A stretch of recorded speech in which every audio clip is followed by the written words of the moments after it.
Good morning, students. Students, today we are going to start with a new chapter of civics, lesson 14, Understanding by Secularism.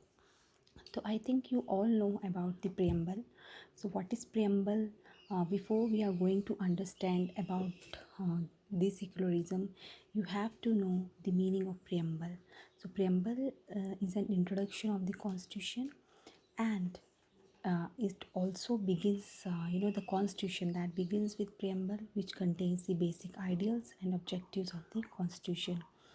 So that is why preamble is called the soul of the constitution. So now the constitution declares India to be a sovereign, socialist, secular, and democratic republic. So the term secular means giving respect to all religions. So the term secular was added to the preamble by the 42nd second amendment and amendment and which enacted in 1976. So students, you have to remember this.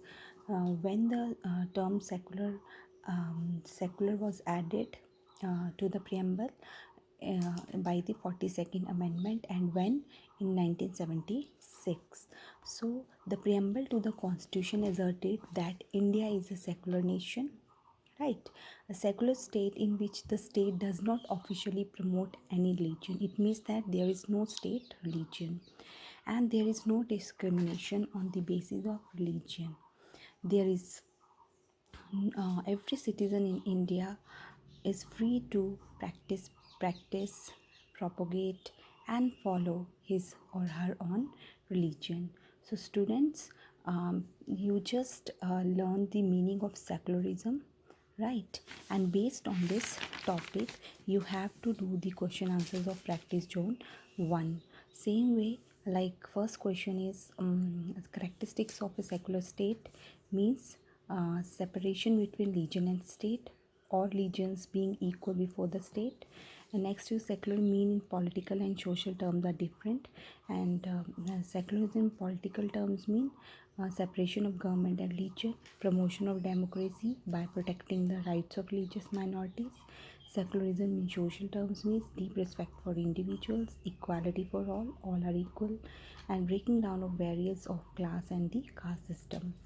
So the idea about the secularism, that three ways through which the ideas of secularism can be promoted and propagated are through the education, by giving no religious favors, and by making no discrimination on the basis of religion. Next is the features of a secular state. The state is a neutral towards all religions, means no state religion, right? All religions are equal, all citizens are governed by the same law is equal for all. State protects the all religion, no special treatment given to a particular religion. State without official religion, state does not force citizens to follow any religion. So policy of non-interference. So students, you have to do all these question answers in your notebook. Thank you.